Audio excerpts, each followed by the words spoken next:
what kind of a person works at that workplace? If you look in your briefcase, you should ask yourself, what kind of a person owns that briefcase? Look at your car. What kind of a person drives that car? Because the things around you correspond exactly to the state of your mind. You know what we have found is that a cluttered desk equals a cluttered mind. A cluttered desk, a cluttered purse, a cluttered car equals a cluttered mind. So the starting point of planning and organizing is to get really neat. Neatness is the key. It's the core personal productivity habit. Now sometimes people say, ho, ho, ho. They say, well, I know where everything is. Do you know what we have found? We have found that the person is spending so much of their mental capacity keeping what is lost organized and remembering where everything is that they don't have as much of their mental capacity available to do the work that they're paid for. And if they're productive working in a messy environment, think how much more productive they would be working in a neat environment. Now here was the second point, is in a recent study, 50 out of 52 senior executives said they would not promote a person with a messy desk or a messy work environment. They said that they would not even give that person important responsibilities because they would not trust the person to do the job well. In fact, the tendency to work in a messy work environment can actually sabotage your profession because it holds you back from getting the opportunities that you need to be really successful. So, here is a rule. The rule in personal neatness is when you're done, put it away.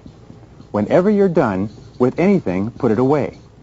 I have worked with Swiss chefs who've been trained in the Swiss cooking school in Geneva, and one of the things that they do is before they cook, they bring out every single thing that they need, they use it, and they put every single thing away in sequence. When you work, you will find that good craftsmen, really effective and efficient people, do it and they put it away. We say to our children, complete your transactions. Whatever you start, finish and put it away. Our children, by the way, go to a school called Montessori. Montessori builds children so they come out with tremendous levels of self-esteem and self-confidence, and their key is this, is from the age of 3, they have them engage in tasks where they start it, do it, and put it away. Start it and do it and put it away. Now, each time you finish a task and put it away, do you know what you feel like? You feel like a winner. When you feel like a winner, it excites you and enthuses you and wants you to and gets you wanting to do even more. So putting your tasks away is a powerful way to pump up your own self-esteem.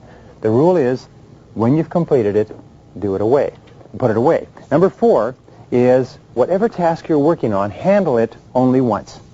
Handle it only once.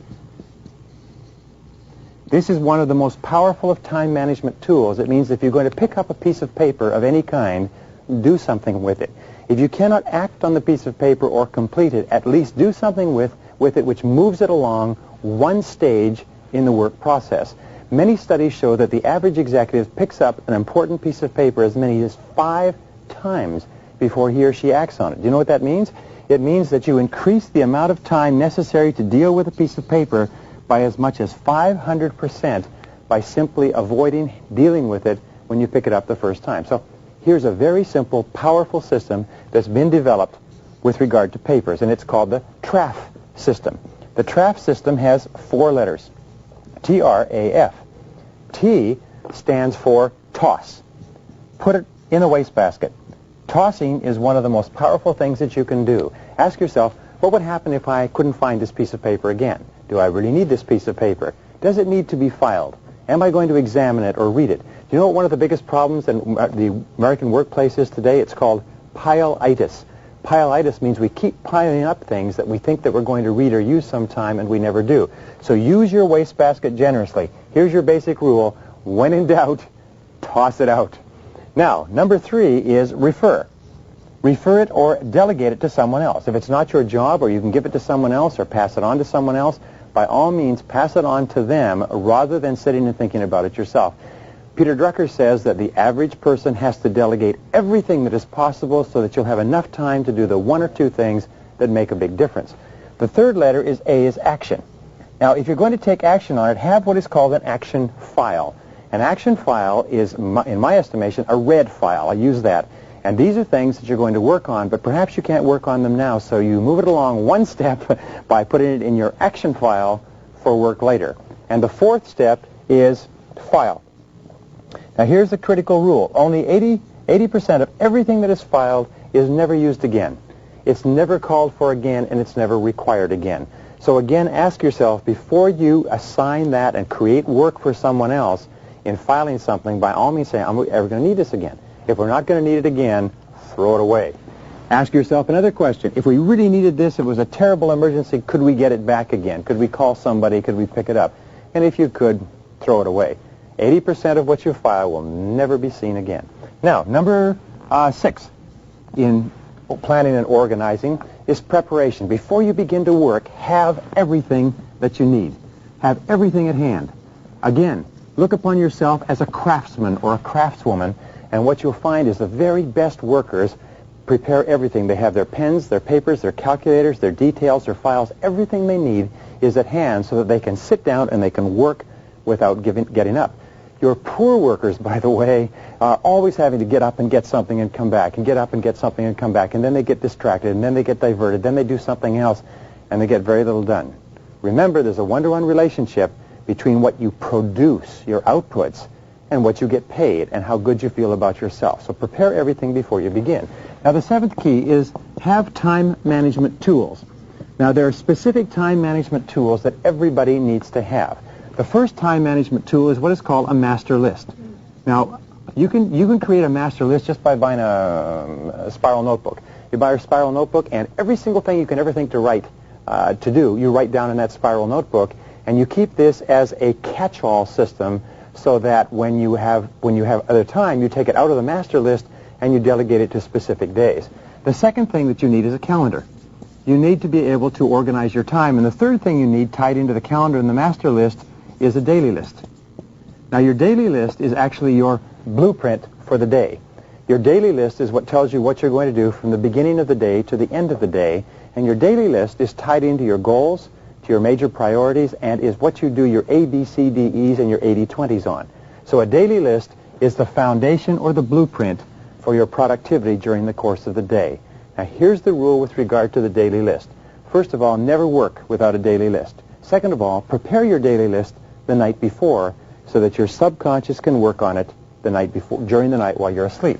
Now, the 8th key here is the 45-file system.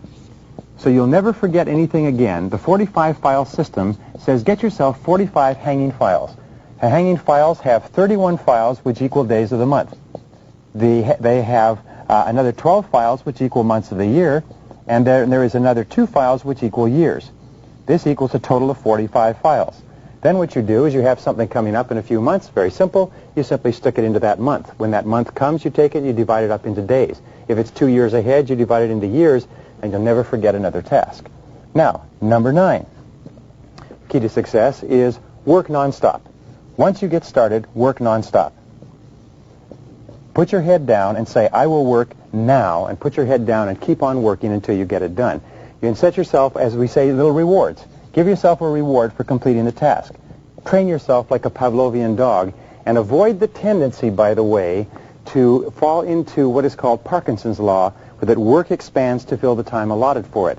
You concentrate on getting the work done in a smaller period of time rather than allowing the work to expand like an accordion to fill the time that you have necessary. Number 10 key to planning and organizing, remember that planning saves 4 minutes for every 1 minute that you spend in planning. Very often people will say, well, I don't have time to plan. I really don't have the time to plan because I'm so busy. What we have found is that it's very hard to spend more than 10 or 12 minutes a day planning in advance, making out a list, organizing the list by priority, and organizing your workplace.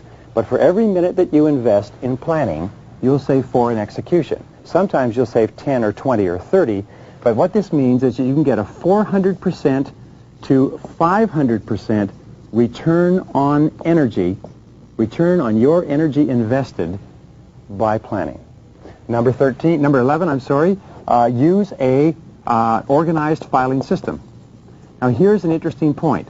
Many filing systems are so poor that it takes the average executive in the average company 30% of their time looking for lost files. 30% of the time in the average organization is spent looking for misplaced items that have been lost somewhere.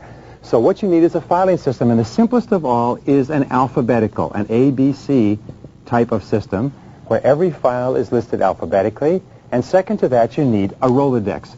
If you're at home, you need the same little system. You can buy a Rolodex in any stationery store, and what this does, it shows you alphabetically where each file is. So therefore, when you create a file, you create a card in your Rolodex that tells you where you can find the file. The basic rule is the rule of 5. It says that you should be able to retrieve any file in your office, any piece of paper, within 5 minutes, or you are suffering from malorganization. Number 12 is what is called prime time. Now, one of the keys to planning and organizing is prime time, and there's two types. There's both internal prime time and there's external prime time. Internal prime time is when you are at your best.